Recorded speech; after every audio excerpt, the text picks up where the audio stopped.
चंगाई, छुटकारा, पाप क्षमा, आनंद, शांति, अनंत जीवन। यह है ऐलान मसीह के क्रूस का। वह क्रूस जो गए 2000 वर्ष से पापी और कमजोर इंसान के लिए सामर्थ बन चुका है।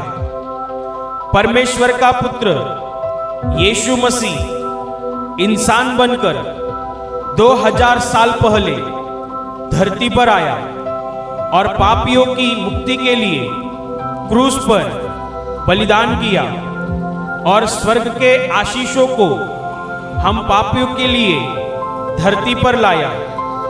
इसलिए बाइबल कहती है कि परमेश्वर ने जगत से इतना प्रेम रखा कि उसने अपना इकलौता पुत्र दे दिया, ताकि जो कोई उस पर विश्वास करे वह नष्ट ना हो परंतु अनंत जीवन पाए।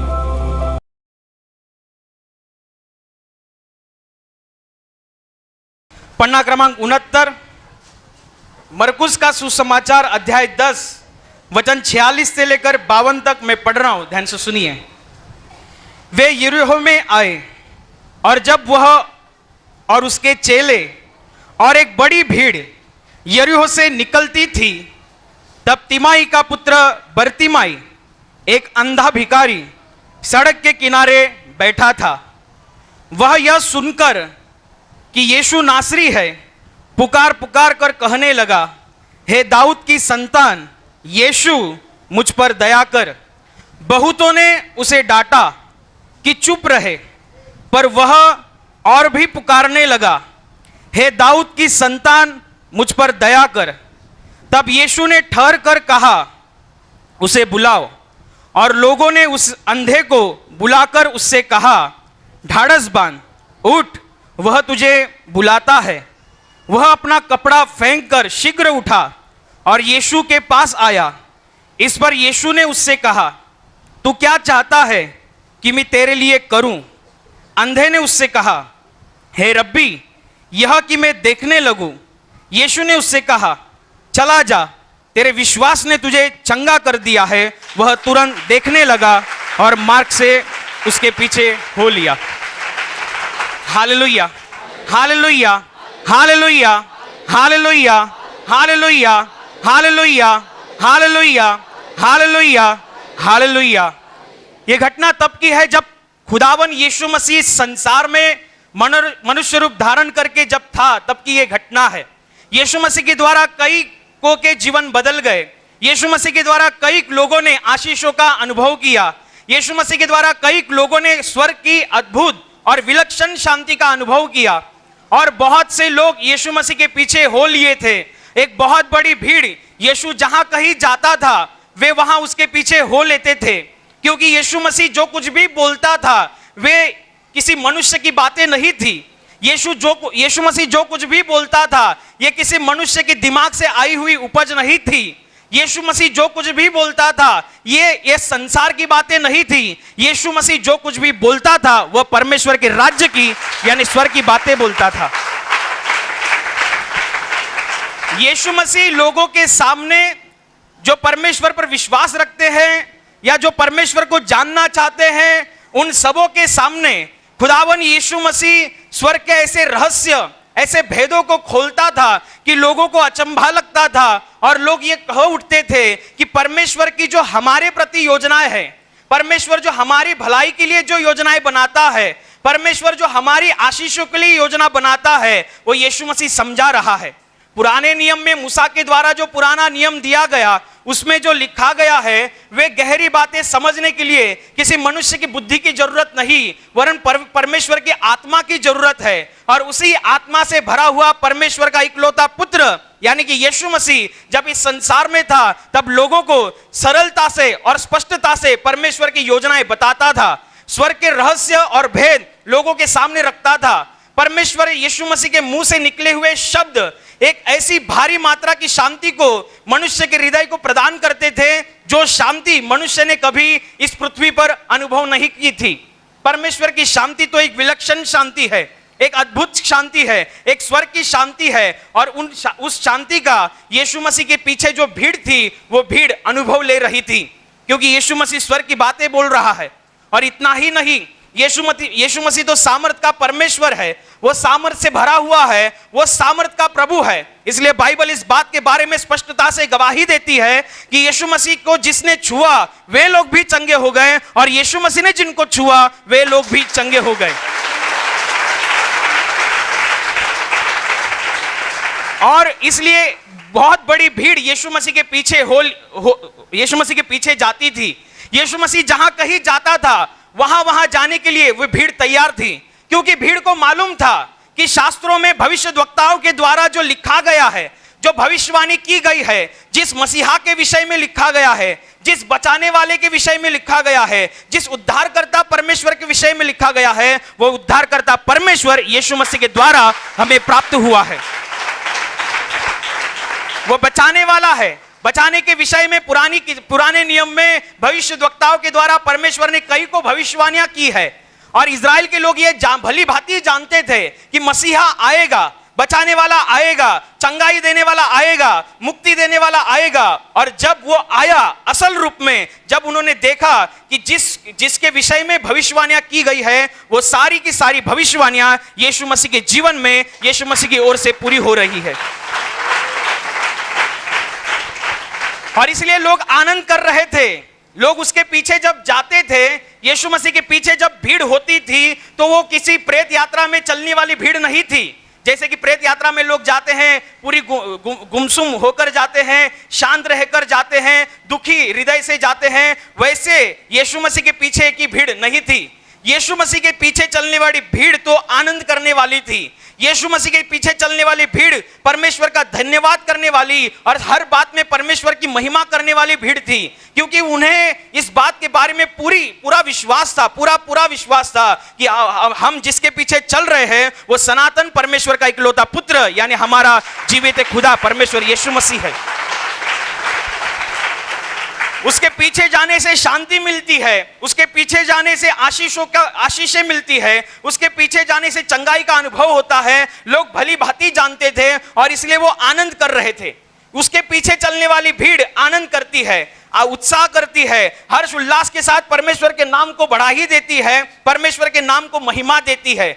और ऐसे ही जब यीशु मसीह और उसके पीछे की भीड़ जो आनंद मनाती हुई, परमेश्वर के नाम का जयकारा लगाती हुई, परमेश्वर को नाम को महिमा देती हुई जब एक रास्ते से जाती है, तो बाइबल यो कहती है कि उस रास्ते पे एक भिखारी बैठा था, जिसका नाम भी बाइबल में लिखा गया है। और वो भिखारी अंधा भिखारी था, और वो उस किनारे बैठा था। वहां से यीशु मसीह गुजर रहा था, और उसके पीछे की भीड़ जो आनंद मनाती हुई, परमेश्वर को महिमा देती हुई, परमेश्वर के प्रति स्तुति गान का गाती हुई जा रही थी। तो वे सब आवाज वो अंधा भिखारी सुनता है। उसे मालूम है कि वो रास्ते के किनारे बैठा है, और इतनी बड़ी भीड़ की आवाज उसने कभी सुनी नहीं। वो अचानक से पूछने लगता है कि यहाँ एकदम से ऐसा कैसा हल्ला गुल्ला शुरू है, एकदम से इतनी लोग कहां से आए, एकदम से ये मोर्चा किधर जा रहा है। उसने पूछा क्या चल रहा है, असल में यहां पे क्या चल रहा है। तो किसी ने बताया कि नासरी यीशु यहां से जा रहा है। बाइबल यो कहती है कि जब ये अंधा भिखारी ये सुनता है कि नासरी यीशु यहां से गुजर रहा है, नासरी यीशु यहां से जा रहा है, बाइबल यो कहती है अंधा भिखारी उठ खड़ा होता है और यीशु मसीह को पुकारता है, हे दावीद की संतान मुझ पर दया कर, हे दावीद की संतान मुझ पर दया कर। तो बाइबल यो कहती है कि आजू बाजू के लोग जो उसके पीछे भीड़ में थे, वे उसके आवाज सुनकर उसे डांटते हैं, उसे चुप रहने के लिए बोलते हैं कि तू चुप रहे, वो तो परमेश्वर का पुत्र है, वो आगे जा रहा है, उसको जाने दो, तुम चुप रहो। उसको डांट रहे थे, उसको बोल रहे थे, उसके ऊपर चिल्ला रहे थे। तो बाइबल यो कहती है कि ये अंधा भिखारी उन भीड़ में जो लोग उसको डांट रहे थे, चिल्ला रहे थे, उसको चुप बैठने के लिए बोल रहे थे, उनकी बातों की तरफ ध्यान न देते हुए बाइबल यो कहती है कि यह अंधा भिखारी और अधिक जोर से चिल्लाता है, हे दावीद की संतान मुझ पर दया कर। यीशु मसीह को उस अंधे भिखारी की आवाज की गूंज सुनाई देती है। यीशु मसीह ठहरता है और बाइबल में कहा गया है कि जब यीशु मसीह ठहरता है तो यीशु मसीह बोलता है उस इंसान को मेरे पास लाओ, उस अंधे भिखारी को। तो यीशु मसीह के चेले उसके पास जाते हैं और उसे कहते हैं ढाढ़स बांध, मत डर, वो तुझे बुला रहा है।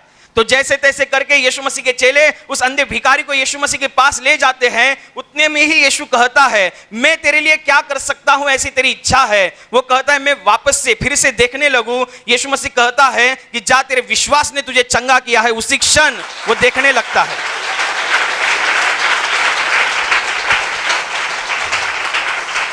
उसी क्षण वो देखने लगता है। और बाइबल वो कहती है कि जब वो देखने लगता है तो परमेश्वर को महिमा देते हुए, परमेश्वर के नाम का जयकारा लगाते हुए वो उस भीड़ में शामिल हो जाता है। किस भीड़ में? आनंद वाली भीड़ में। किस भीड़ में? जो परमेश्वर को महिमा दे रही है। किस भीड़ में? जिसने सच्चे परमेश्वर जो यीशु मसीह के द्वारा प्राप्त हुआ है, उस भीड़ में वो शामिल हो जाता है। और जहां कहीं यीशु जा रहा है उसके पीछे उस भीड़ में ये अंधा भिखारी भी शामिल हो गया। लेकिन जब यह अंधा भिखारी यीशु मसीह को पहली बार आवाज दी कि हे दावीद की संतान मुझ पर दया कर, और बाद में लोगों ने उसको डांटा, लोगों ने उसको चिल्लाया, लोगों ने उसको चुप रहने के लिए बोला।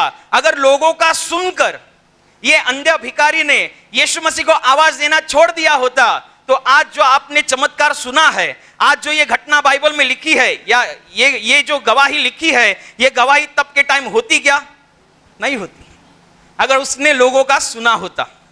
लोगों का सुनना, हमें जब हम लोगों का सुनते हैं तब हम परमेश्वर की आशीषों से चूक जाते हैं। हम लोगों का सुनते हैं, हम अपनी ही चंगाई से चूक जाते हैं। हम लोगों का सुनते हैं तब हम अपने ही स्वर्ग प्रवेश की आशा से चूक जाते हैं, क्योंकि हम लोगों का सुन रहे हैं। ऐसे लोगों का जो मरने के बाद मिट्टी में जाएंगे, लेकिन उस परमेश्वर की तरफ हमारा ध्यान नहीं जो परमेश्वर हमें अनंत काल का जीवन देने के लिए समर्थ है। बहुत बार ऐसे होता है कि एक विश्वासी जन जब प्रार्थना में जाता है, जब प्रार्थना करता है, कई समस्या होगी या कोई बीमारी होगी, प्रार्थना करने के लिए बैठता है या प्रार्थना सभा में हिस्सा लेता है, तो लोग बोलेंगे। वो लोग चाहे आपका मित्र परिवार भी हो सकता है, आपके आस पड़ोस भी हो सकते हैं, आप जहां काम करते हैं वहां आपके सहकर्मी भी हो सकते हैं, चाहे वो आपके रिश्तेदार भी हो सकते हैं, बोलने वाले कोई भी हो सकते हैं, बोलने वाले, आपको रोकने वाले कोई भी हो सकते हैं। इंसान गलत नहीं होता, उसके भीतर से जो अशुद्ध आत्मा काम करता है, जो शैतान हमें रोकना चाहता है और लोगों का इस्तेमाल करता है, और बाद में हम रुक जाते हैं तो हम अपने आशीषों से चूक जाते हैं। हम जब परमेश्वर की ओर जा रहे हैं, जब हमें परमेश्वर की पहचान हो चुकी है, हमें परमेश्वर की सामर्थ की जानकारी है, हमें उसकी वचनों की जानकारी है, और जब हम उसके पास, उसके भीतर बढ़ रहे हैं, अगर लोग बोलते हैं उसका अगर आप सुनेंगे तो आप अपनी ही आशीषों से चूक जाएंगे। उसका अगर आप सुनेंगे तो आप अपनी ही चंगाई से चूक जाएंगे। उसका अगर आप सुनेंगे तो आप खुद की ही स्वर्ग में जाने वाली आशा से आप चूक जाएंगे। आप लोगों का सुनेंगे, क्योंकि लोगों का सुनकर बहुत से लोग परमेश्वर की राह छोड़ देते हैं। लोगों का सुनकर, अगर इस इंसान ने, जो भीड़ में से कुछ लोग उसको डांट रहे थे, इस इंसान ने जो भीड़ में कुछ लोग उसको चिल्ला रहे थे, उसको चुप रहने के लिए बोल रहे थे, अगर वो चुप होता, अगर वो घबरा जाता, अगर वो आवाज देना बंद कर देता तो उसके जीवन में ये गवाही नहीं बनती, उसके जीवन में ये परमेश्वरीय सामर्थ का अनुभव नहीं होता। और बाद में जब वो चंगा हो गया और उस भीड़ में शामिल हो गया, आनंद की भीड़ में, वो आनंद की भीड़ में भी शामिल नहीं हो सकता था अगर वो लोगों का सुनता। लोगों का सुनकर हम अपनी ही आशीषों से मुक जाते हैं। बाइबल में लिखा है, एक घटना ऐसी भी है कि एक जक्कई नाम का इंसान, जिसको चुंगी लेने वाला बाइबल में कहा गया है, जो टोल टैक्स वसूल करते हैं, जो कर वसूलते हैं, उनमें से ये मुख्य सरदार था, ये मुख्य चुंगी लेने वाला इंसान था। और इसने यीशु मसीह के विषय में बहुत कुछ सुना था कि लोग यीशु मसीह के नाम का कोई इंसान है, उसके पीछे जा रहे हैं। लोग शास्त्रियों को छोड़ रहे हैं, लोग फरीसियों को छोड़ रहे हैं, धर्म पंडितों को, धर्म पुढ़ारियों को छोड़ रहे हैं और यीशु के पास जा रहे हैं सुनने के लिए स्वर्ग की बातें। शास्त्री वो वे लोग हैं, धर्म पंडित, धर्म पुढ़ारी वे लोग हैं जो शास्त्रों का अध्ययन करने के लिए अपने जीवन का बहुत समय बिताते हैं, शास्त्रों का अर्थ समझने के लिए और समझाने के लिए बहुत समय बिताते हैं। लेकिन यीशु मसीह एक ऐसा इंसान है जो तरुण अवस्था में है, जो कम से कम 31, 32 या 33 साल का होगा, उसके पीछे बहुत बड़ी भीड़ जा रही है। क्यों? स्वर्ग की बातें सुनने के लिए। रहस्य भरी बातें सुनने के लिए लोग धर्म पुजारी के पास, धर्म पंडितों के पास नहीं जा रहे हैं। लोगों के जीवन में यीशु मसीह के द्वारा अद्भुत गवाहियां बन चुकी है। लोगों का जीवन यीशु मसीह के द्वारा बदल चुका है। लोगों को अपने हृदय में परमेश्वर की शांति का अनुभव हुआ है। तो ये जक्कई सुनता है, यीशु मसीह के विषय में बहुत सारी चर्चाएं सुनता है, बहुत उसने किए हुए पराक्रम के महत्कृत्य वो सुनता है, और उसे यीशु मसीह को देखने की उत्कंठा पैदा होती है कि मुझे देखना है कि वो कौन है जिसके पीछे इतने लोग जा रहे हैं। ऐसा कौन है जो मरे हुए को जिलाता है? ऐसा कौन है जो लंगड़े को चलता करता है? ऐसा कौन है जो गूंगे को बोलने की ताकत दे रहा है? ऐसा कौन है जो अंधे को देखने की ताकत दे रहा है? कौन है वो? दिखता कैसा है? लंबा है, नाटा है, जाड़ा है, पतला है, गोरा है, काला है, कैसे दिखता है? मुझे देखना है। ये जक्कई को यीशु मसीह को देखने की उत्कंठा पैदा हुई। बाइबल में ये लिखा गया है कि उस उत्कंठा के प्रति वो यीशु मसीह को देखने के लिए जाता है। जब वो जाता है तब बाइबल ये कहती है कि यीशु मसीह एक बहुत बड़ी भीड़ के बीच में है। भीड़ बहुत है। जक्कई भी देख रहा है कि यीशु नाम का कोई जो है वो बीच में है, भीड़ के बीच में है, और बहुत सी भीड़ उसके आजू बाजू में है, और वो यीशु मसीह को देख नहीं पा रहा है क्योंकि बहुत बड़ी भीड़ उसके लिए रुकावट है, और उसकी खुद की कद काठी उसके लिए रुकावट है। क्योंकि बाइबल यो कहती है ये जक्कई चुंगी लेने वाला इंसान नाटा था, उसका कद छोटा था, इसलिए वो सीधी रीति से यीशु मसीह को देख नहीं पा रहा था। लेकिन उसके दिल के भीतर यीशु मसीह को देखने के लिए बहुत बड़ी उत्कंठा थी। इसलिए जिस रास्ते से यीशु मसीह गुजरेगा उसी रास्ते के एक अंजीर के पेड़ पर ये जक्कई नाम का इंसान चढ़ गया। एक नाटा इंसान पेड़ पर चढ़ना ये कोई आसान बात नहीं है। कोई नाटा इंसान होगा तो पूछ कर देखना, आसान बात नहीं है। फिर भी वो चढ़ा। क्यों चढ़ा? क्योंकि उसे यीशु मसीह को देखना ही है। कैसे दिखता है वो? जो मुर्दे को जिलाने की ताकत रखता है, जो अंधे को देखने की ताकत देता है, जो बहरे को सुनने की ताकत देता है। दिखता कैसा है वो? लोग जिसके पीछे जाने के लिए आमादा है, कैसे दिखता है वो हमें देखना है, और वो चढ़ जाता है। बाइबल यो कहती है कि उसी रास्ते से यीशु मसीह गुजरता है। जब गुजरता है तब अपनी आंखें उस पेड़ के पास आने के बाद अपनी आंखों को ऊपर करता है और कहता है, हे जक्कई झट से नीचे उतर आ, आज मुझे तेरे घर में रुकना है।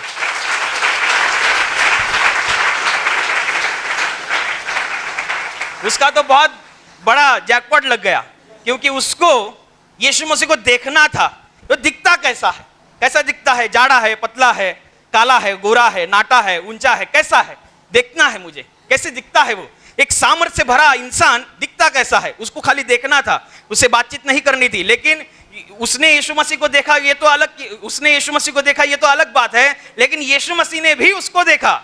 ये बाइबल में एक ऐसी घटना है जहां पर यीशु मसीह जब ऊपर की ओर देखता है तब वो एक पापी इंसान को देखने के लिए अपनी आंखें ऊपर करता है। लेकिन जब प्रभु यीशु मसीह ने अपनी आंखों को ऊपर किया तब उसने सीधा स्वर्ग की ओर देखा, सीधा परमेश्वर का सिंहासन देखा, जो सनातन परमेश्वर है, जिसको आज तक कभी किसी इंसान ने देखा नहीं है, उस परमेश्वर की ओर देखा है। लेकिन इस घटना में जब यीशु मसीह देख रहा है तो स्वर्ग की तरफ नहीं, एक पापी इंसान को देख रहा है और उससे वो बात कर रहा है, हे जक्कई झट से नीचे उतरा, आज मुझे तेरे घर में रहना है।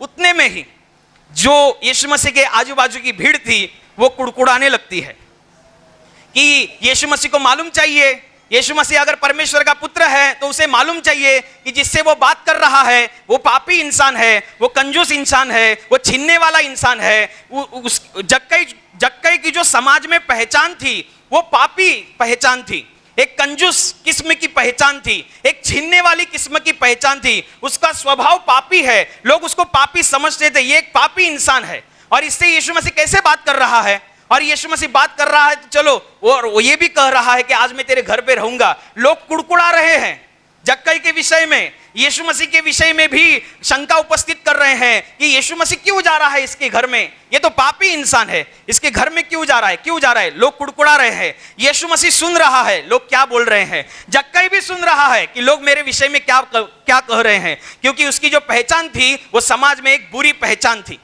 बाइबल आगे यह कहती है कि जक्कई उन कुड़कुड़ाने के लोगों की तरफ न देखते हुए और यीशु मसीह भी उन कुड़कुड़ाते हुए लोगों की न देखते हुए जक्कई के घर जाता है। जक्कई यीशु मसीह का आगत स्वागत करता है, वहां खान पान होता है और जक्कई यीशु मसीह के साथ कुछ समय बिताता है। और कुछ समय बीतने के बाद ये जक्कई अपने जगह पर खड़ा होता है और कहता है, हे प्रभु, मेरी संपत्ति की आधी संपत्ति बेचकर मैं गरीबों को बांट दूंगा और जिसका छीना है उसको 4 गुना फेर दूंगा। और बाद में यीशु मसीह कहता है, आज इस घराने को उद्धार प्राप्त हुआ है। परमेश्वर उसे उद्धार का वचन देता है। जक्कई ने यीशु मसीह को खाने के लिए दिया, इसलिए यीशु मसीह ने उद्धार का वचन नहीं बोला। जक्कई ने यीशु मसीह का आगत स्वागत किया, इसलिए यीशु मसीह ने उद्धार का वचन नहीं बोला। जक्कई का हृदय परिवर्तन हुआ। जिसका स्वभाव था छीनना, जिसका स्वभाव था लेना, वो अभी देने का बात कर रहा है। वो बोल रहा है, मैं मेरी संपत्ति की आधी संपत्ति गौर गरीबों को दे दूंगा और जिसका मैंने छीना है उसका 4 गुना फेर दूंगा। एक ऐसा इंसान जिसका स्वभाव छीनने वाला है, एक कंजूस स्वभाव है, एक पापी स्वभाव है, वो यीशु मसीह के साथ समय बिताने के बाद चेंज हो जाता है। उसका जो चमत्कार है, मैं समझता हूं ये सामाजिक तौर पर हुआ एक अद्भुत चमत्कार है, क्योंकि समाज में उसकी पहचान थी कंजूस, समाज में उसकी पहचान थी पापी, समाज में उसकी पहचान थी केवल लेने का ही जानता है, समाज में उसकी पहचान थी छीनने वाला। यीशु मसीह वहां पर से गुजर गया होगा, तो बाद में जैसे ही जक्कई ने यीशु मसीह से इस बात की गवाही दी थी या इस बात के स्पष्ट रूप से कबूल किया था कि मैं मेरी संपत्ति गौर गरीबों को बांट दूंगा, यीशु मसीह जाने के बाद शायद इस जक्कई इंसान ने दूसरे ही दिन अपनी संपत्ति बेचकर लोगों के पास गया होगा गरीबों को बांटने के लिए। जिसका छीना है उसका 4 गुना फेर देने के लिए गया होगा। तो समाज के लोग भी अचंभित हो गए होंगे, ये वही इंसान है ना जो छीनता है, ये वही इंसान है ना जो कंजूसी बरतता है, ये वही इंसान है ना जो दुष्टता से जीता है। लेकिन आज इसको क्या हो गया? आज ये संपत्ति बांट रहा है, लोगों में दान बांट रहा है और जिसका छीना है उसके घर घर जाकर 4 गुना फेर रहा है। ये कैसे हो गया? तो कोई बताएगा कि स्वर्ग का परमेश्वर इसके घर में कल आकर गया था।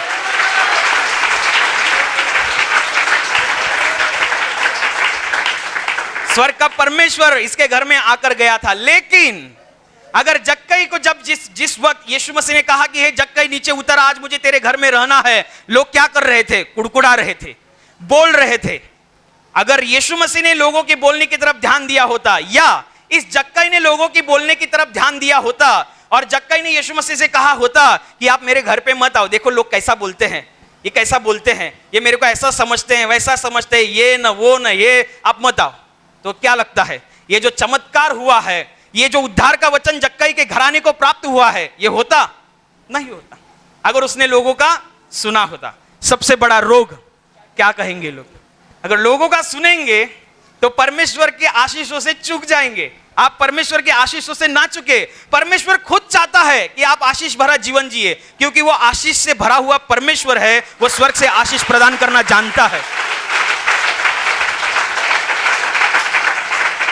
लोगों की तरफ आप प्रार्थना में आएंगे, लोग बोलेंगे किधर जाता है? मैं प्रार्थना जाता हूँ। जब प्रार्थना में जाते, क्यों जाते? किधर? किसकी प्रार्थना में? वो यीशु मसीह की। अच्छा, तुमने धर्म बदल लिया?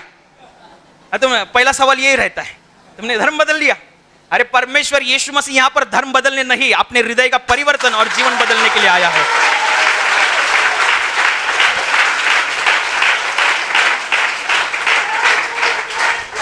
वो परिस्थितियों को बदलने वाला परमेश्वर है। कोई कहेगा कि कुछ बदलता है, यीशु मसीह के पास जाने से कुछ बदलता है। हाँ, बदलता है, हृदय बदलता है। क्या हृदय बदलने को आपका हृदय बदलता है?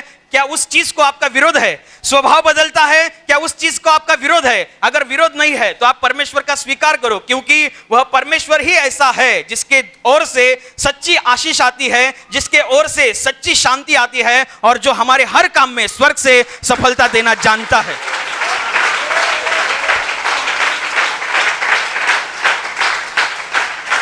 मित्र परिवार भी बोलते हैं, सहकर्मी भी बोलते हैं, रिश्तेदार भी बोलते हैं, कहां जाते हैं? प्रार्थना में। क्या मालूम उनको क्या लगता है? उनका प्रॉब्लम नहीं है। ये शैतान नहीं चाहता कि आप परमेश्वर के भीतर जाते रहे। ये शैतान नहीं चाहता ये कि आप उसके परमेश्वर के आशीषों में बने रहे। इसलिए वो उन लोगों का इस्तेमाल करता है जिन लोगों का ध्यान परमेश्वर की ओर नहीं है, उसकी सच्ची बातों के ऊपर नहीं है। उन लोगों का इस्तेमाल करके शैतान आपको ताना मारता है, आपको टोकता है कि क्यों जा रहे हो प्रार्थना में? अगर कोई बुखार होगा, आप प्रार्थना करते होंगे, अरे प्रार्थना से बुखार जाता है क्या? लोग कितना जितना उनको हो सके उतना वो बोलते रहेंगे। वो बोलेंगे, लेकिन आप ध्यान मत देना। अगर आप ध्यान देंगे तो आप अपनी ही आशीषों से चूक जाएंगे, आप ध्यान देंगे आप अपनी ही मुक्ति से चूक जाएंगे। तीसरी घटना बाइबल में यह है कि एक शिमोन कोढ़ी के घर यीशु मसीह खाने के लिए आमंत्रित था, और वो फरीसी इंसान था। बाइबल यो कहती है कि उस फरीसी शिमोन इंसान ने यीशु मसीह को और उनके चेलों को अपने घर में खाने के लिए बुलाया था। यीशु मसीह और उसके चेले उसके घर में खाने के लिए जाते हैं। बाइबल यो कहती है कि जब वहां पर जहां कहीं यीशु मसीह जाता था, लोग उसको छोड़ते नहीं थे, लोग उसके पीछे जाते थे। और बाद में बाइबल में यह घटना लिखी गई है कि जिस गांव में यीशु मसीह जिस घर में था, उसी गांव में एक औरत का भी घर था जिसको बाइबल में पापी स्त्री कहा गया है। और ये पापी स्त्री को मालूम था कि हमारे ही गांव में एक शिमोन फरीसी के घर में यीशु रुका है, और तो वो क्या करती है, अपने पास से सबसे महंगा जो वस्तु है, सबसे महंगा इत्र वो लेकर आती है और यीशु मसीह जिस घर में है उस घर में चली जाती है। बाइबल यो कहती है कि वो यीशु मसीह के पैर के पीछे खड़ी होती है और रोने लगती है, और उसके आंसुओं से यीशु मसीह का पैर भीगता है, तो वो अपने बालों से यीशु मसीह के पैरों को पोंछती है, और बाद में यीशु मसीह के पैरों का चुम्बन लेती है, और अपने पास से सबसे महंगी कीमती वस्तु, सबसे महंगा इत्र वो यीशु मसीह के चरणों को लगाती है। और ये सब घटना जब वो यीशु मसीह देखता है तो उसकी विश्वासपूर्ण घटना की ओर देखते हुए, उसके पश्चातापी हृदय को देखते हुए खुदावन यीशु मसीह उस औरत से कहता है, तेरे विश्वास से तुझे उद्धार मिला है, उसे भी उद्धार का वचन मिलता है। लेकिन ध्यान रखना, जिस घर में यीशु मसीह था वो एक फरीसी का घर था।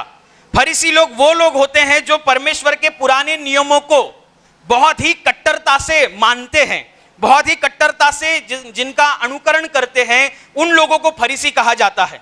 वो फरीसी वर्ग के वो लोग होते हैं जो परमेश्वर के वचनों को बहुत ही कट्टरता से मानने का प्रयास करते हैं। तो इस हिसाब से वे पापी इंसान से बातचीत नहीं करते थे, अपने घर में लेना तो दूर, बातचीत भी नहीं करते थे, क्योंकि तुम पापी हो, हम फरीसी हैं। वो खुद को बहुत नीतिमान समझते थे, पवित्र समझते थे, यह अलग की बात है।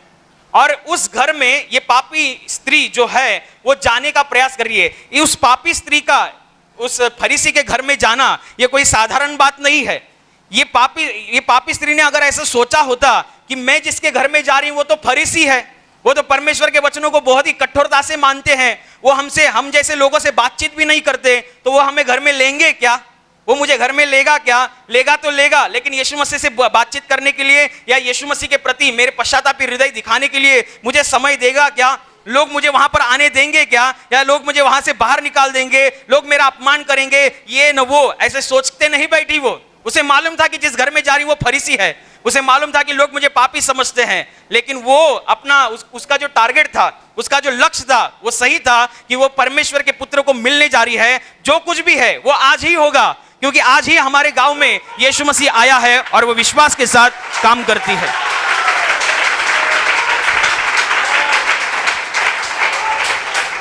लोगों की तरफ ध्यान देंगे, लोगों को बातों की तरफ ध्यान देंगे, लोग जो क्या कहते हैं उसको सुनेंगे, तो आप अपनी ही आशीषों से चूक जाएंगे। बहुत ही 3 घटनाएं मैंने बाइबल में की बताई, जिसमें बहुत ही स्पष्टता से ये बात समझ में आती है कि इन तीनों घटनाओं में लोग थे, वो भी बोल भी रहे थे, चिल्ला भी रहे थे, डांट भी रहे थे, अपमानित भी कर रहे थे, लेकिन उन लोगों ने इन 3 घटनाओं में उन लोगों ने कुछ सुना नहीं, लोगों का सुना नहीं, इसलिए उन्होंने आशीषों का अनुभव किया। जब हम परमेश्वर की ओर चलते हैं तब लोग बोलेंगे, जब बोलेंगे तब आपको ध्यान नहीं देना है। ध्यान रखना, बाइबल यो कहती है जो तुम्हारे शरीर का घात करे उससे तुम मत डरना, लेकिन जो तुम्हारी शरीर का और आत्मा का दोनों का भी घात करने के लिए समर्थ है, उस सर्वसमर्थ परमेश्वर से डरना, उससे वो परमेश्वर है। आज 21वीं सदी में हम जी रहे हैं। 21वीं सदी में अगर आप अखबार पढ़ते होंगे, अगर आप समाचार देखते होंगे या अखबार पढ़ते होंगे, तब आपको इस संसार में जो पाप की श्रृंखला बढ़ चुकी है उसके बारे में ज्ञात होगा। ऐसे ऐसे अपराध होते हैं, ऐसे ऐसे गुनाह होते हैं, ऐसे ऐसे बहुत ही बेकार, कभी कभी हम सुन भी नहीं सकते, हम देख भी नहीं सकते, ऐसे पाप, ऐसे गुनाह, ऐसे अपराध हमें आज की सदी में सुनने मिलते हैं। तो इसका अंदाजा आप लगा सकते हैं पाप की श्रृंखला कितनी बढ़ चुकी है। लेकिन जब मैं इस संसार में देखता हूं जो लोग पाप में हैं, जिनको खुद को मालूम है कि हम पाप कर रहे हैं, जिनको खुद को मालूम है कि हम गलत राह पर है, जिनको खुद को मालूम है कि हम जो कर रहे हैं वो गलत है, गाली देना गलत है, रिश्वत लेना गलत है, झूठ बोलना गलत है, किसी को नीचा दिखाना गलत है, लेकिन वो बड़ी आराम से ये बातें कर रहे हैं, पाप की चीजें बड़ी आराम से कर रहे हैं, रिश्वत आराम से ले रहे हैं, झूठ भी आराम से बोल रहे हैं, दूसरों को नीचा भी आराम से दिखा रहे हैं, दूसरों को कम दर्जा दे रहे हैं, ये सब चल रहा है। पाप कर रहे हैं फिर भी सर उठाकर चल रहे हैं, पाप कर रहे हैं फिर भी सर उठाकर। आपके आस पड़ोस में भी ऐसा हो सकता है, या आपने अपने जीवन में ऐसे लोगों को देखा होगा कि जो पाप में हैं, पाप में जी रहे हैं, लेकिन सर उठाकर चलते हैं। और हमने जो परमेश्वर के ऊपर विश्वास रखा है, हम जो परमेश्वर के इकलौते पुत्र पर विश्वास करते हैं, उसने जो विशाल पृथ्वी बनाई है, उस पृथ्वी के एक कोने पे खड़े रहकर हम परमेश्वर की आराधना करते हैं, तो हम नीचे सिर क्यों झुकाए, हम भी सर उठाकर चलेंगे, क्योंकि हमारा परमेश्वर स्वर्ग का राजा है। हम लोगों की तरफ ध्यान नहीं देंगे, लोग क्या बोलते हैं इससे अच्छा मेरा परमेश्वर मेरे आशीषों के लिए क्या बोलता है, मेरे परिवार के लिए क्या बोलता है, मेरे घराने के लिए क्या बोलता है, मेरे वंशों के लिए क्या बोलता है, यह हमें मायने रखता है। इसलिए लोगों की तरफ ध्यान न देते हुए अपना पूरा ध्यान परमेश्वर लगाते हुए हर एक आशीष हमें मिले, इसलिए हम सब मिलकर प्रार्थना करेंगे। Hallelujah, hallelujah. और अभी प्रार्थना करने का समय है। प्रभु यीशु मसीह ने कहा, यद्यपि तुम मेरे नाम से कुछ मांगोगे तो वह परमेश्वर की महिमा के लिए तुम्हें दिया जाएगा। हाँ, उसका वचन यही सत्य है। वह अपने वचनों को पूरा करना जानता है, वह अपने वचनों को पूरा करने की सामर्थ रखता है। इसलिए हम उसके वचनों पर और सामर्थ के ऊपर विश्वास रखते हुए विश्वास के द्वारा प्रार्थना करेंगे। आपके जिस हिस्से पर बीमारी है उस हिस्से पर हाथ रखिए, और वहाँ हाथ नहीं रख सकते तो अपने सीने पर हाथ रखिए। आपके जीवन में से और शरीर में से हर एक दुख, तकलीफ, बीमारी प्रभु यीशु मसीह के पवित्र नाम इसी क्षण नष्ट हो जाए। आपके जीवन के बंधन और श्राप प्रभु यीशु मसीह ने बहाए हुए पवित्र लहू के द्वारा इसी क्षण टूट जाए। आपके जीवन की समस्या और शैतान का भयावह अंधार प्रभु यीशु मसीह के दिव्य और पवित्र प्रकाश के द्वारा इसी क्षण नष्ट हो जाए। आप पर, आपके परिवार के ऊपर प्रभु यीशु मसीह के महान आशीष आए। आमीन।